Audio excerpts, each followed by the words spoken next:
Shalom, selamat berjumpa kembali dalam Renungan Harian Toraya Minggu 12 Oktober 2025. Sebelum kita membaca dan merenungkan firman Tuhan, mari kita berdoa. Terpuji kekal ya Tuhan namamu dalam kerajaan sorga, karena selalu nyata dan begitu nyata kasih-Mu Tuhan yang Kau selalu limpahkan kepada kami. Lebih saat ini Tuhan, kami akan membaca dan merenungkan firman-Mu. Ajar kami ya Tuhan untuk bagaimana boleh memahami firman yang disampaikan kepada kami. Inilah doa kami Tuhan, dalam nama Kristus Yesus kami berdoa kepadamu. Amin.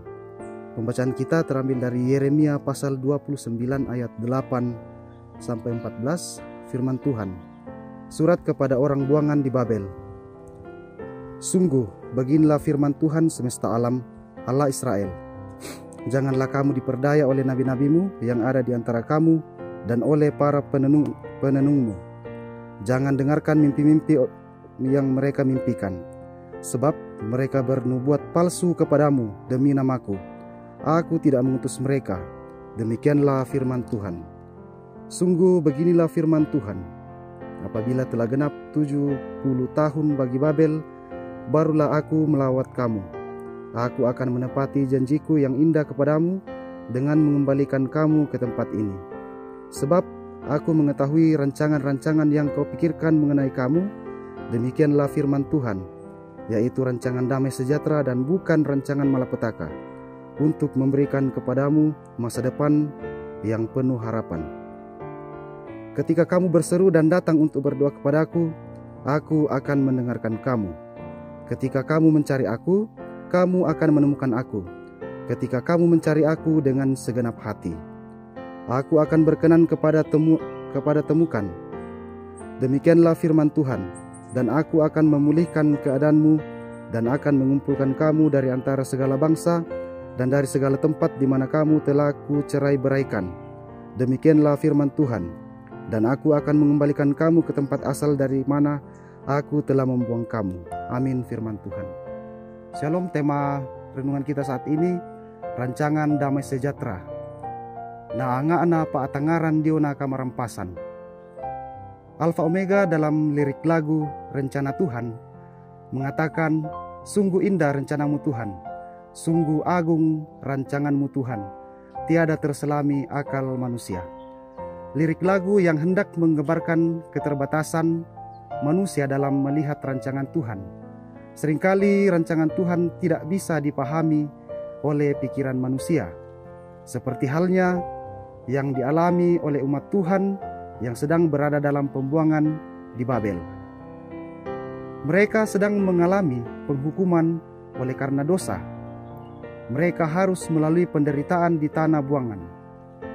Dalam keadaan tersebut, muncul banyak nabi-nabi palsu dan juru-juru tenung yang menyampaikan nubuat palsu.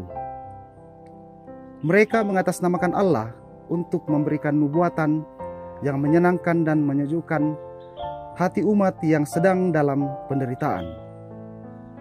Namun Tuhan justru menyampaikan firman-Nya melalui perantaraan Nabi Yeremia bahwa Tuhan punya rencana yang indah bagi umat-Nya. Sekalipun mereka harus dihukum genap 70 tahun di Babel, tetapi Tuhan tidak meninggalkan mereka. Tuhan merancangkan damai sejahtera bagi umat-Nya, dan pada akhirnya mereka akan kembali ke negerinya. Yang terpenting ialah percaya pada rancangan yang sementara Tuhan tenun. Yang terpenting ialah percaya pada rancangan yang sementara Tuhan tenun, sekalipun umat Tuhan harus melalui penderitaan. Dalam perjalanan hidup ini, seringkali apa yang sedang terjadi tidak seperti yang kita harapkan. Malah terkadang kita menyalahkan Tuhan dan meragukan rencananya. Kita lupa bahwa Tuhan sementara merancangkan damai sejahtera bagi kita. Rancangan Tuhan itu bisa jadi belum langsung kita lihat jelas sekarang ini. Tuhan akan menyatakan rancangan penuh damai sejahtera pada waktu yang Tuhan kehendaki. Amin. Mengakhiri renungan kita, mari kita berdoa. Terima kasih Tuhan atas firman yang boleh kami baca dan kami renungkan saat ini. Ajar kami ya Tuhan, anak-anak mudamu dan seluruh umatmu, untuk bagaimana boleh memperlakukan setiap firman yang boleh kami dengarkan. Terpujilah nama Tuhan, di dalam nama Kristus Yesus kami berdoa kepadamu. Amin.